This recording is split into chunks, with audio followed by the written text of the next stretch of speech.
I think the greatest part for me in life about playing her was just this sort of trying to shed, kind of self-judgment and shame, because Bella is so free and full of joy.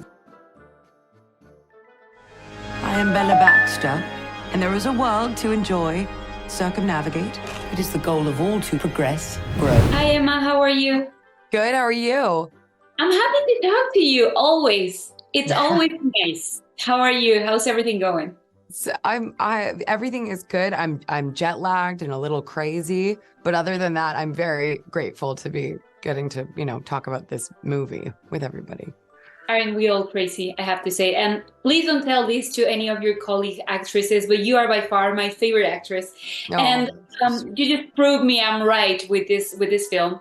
And I wanted to ask you, did portraying Bella show you something about you as an actress that you didn't know you had within you? I think the greatest part just for me in life about playing her was just this sort of trying to shed, kind of self-judgment and shame, because Bella is so free and open and curious and loving and full of joy, that it was just about kind of, taking away all that stuff that's on top of you in general as an adult that's been through things in life, because she is seeing everything for the first time. So that was a very cool part of it. And talking about that, seeing things for the first time, I love this innocence she has within her. And if you had that opportunity to see something you've maybe experienced or live something you've experienced now for the first time again, what would it be? I many things. I think many life experiences, but just to keep it simple, I wish that I didn't know the backstory and I could watch The Jinx for the first time again. That would be pretty cool. Have you ever seen the show, The Jinx? I think so, yes. God, it's so good. It's so good. Anyway, that's what I would do. It's the easy answer. I would probably choose one of your films, if I'm honest. I would probably love to watch like La La Land or even Poor Things for the first time as well. Because, it's an experience and you never get to have it again. And yeah, it's happening. It's a bummer. I know, that sucks, but still pretty cool. And Emma, also what I loved about this film in general, I think it's how it sort of shows that there's a fine line between, developing science and humanity. Where do you think is that fine line, and how did portraying this character gave you perspective on that, if it did? Well, I think because, the circumstances in which she comes into existence, she's the quote unquote daughter or, creation of a scientist and of a surgeon. And so I think that gives her a sense of home and comfort to be around this, this sort of medical world, and her mind is kind of naturally wired for science, which is maybe what Baxter sees in her. But she's also just hungry for knowledge and life and all that it has to offer, and feeling and emotion. And I think that science and humanity do kind of go hand in hand, because it requires innate curiosity and evolution. Both, humanity is an extremely important part of science, because you're using it to facilitate, leaps and bounds for people and help change the world if used, correctly. So yeah, I don't know. I guess they overlap in a lot of ways. She's an experiment. Good evening. Her brain and her body are not quite synchronized. Obviously, I don't want to give anything away, because I want everyone to have the same amazing, great experience I had watching this film.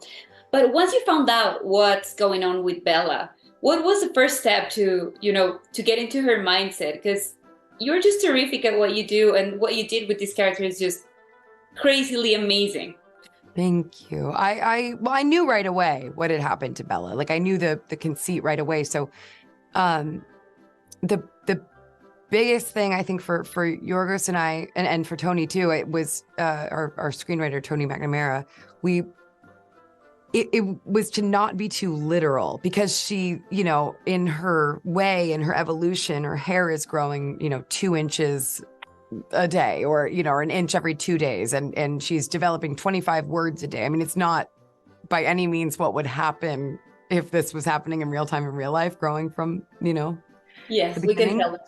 So yeah, so it was a great chance to kind of be experimental and hopefully a little more inventive with the way that she, you know, her physicality and her way of speaking, and Toni did that so beautifully in the script. All of her dialogue and the way her language develops was kind of there. But Yorgos and I worked on, you know, just the kind of practical aspects of her physicality, and that was really fun to just kind of see what we could come up with, because she's very staccato and almost kind of like, someone said earlier, like a wind-up doll, and I think that's a good reference.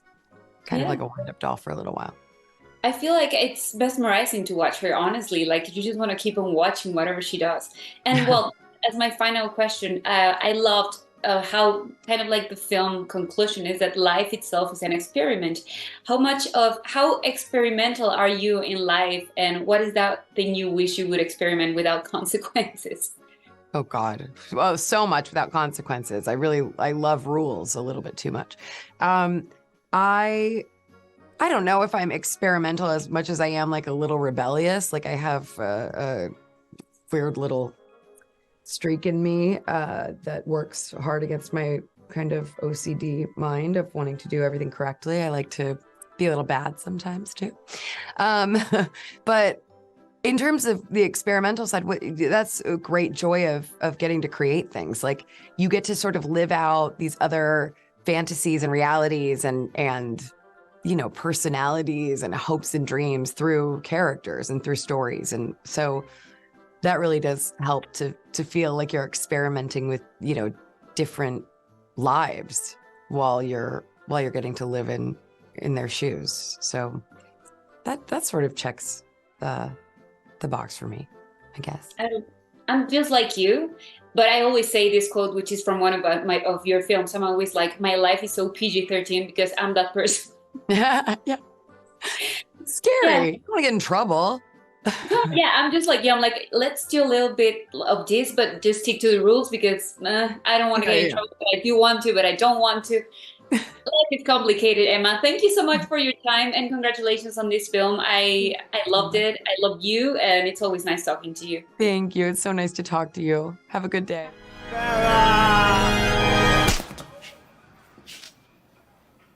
Oh.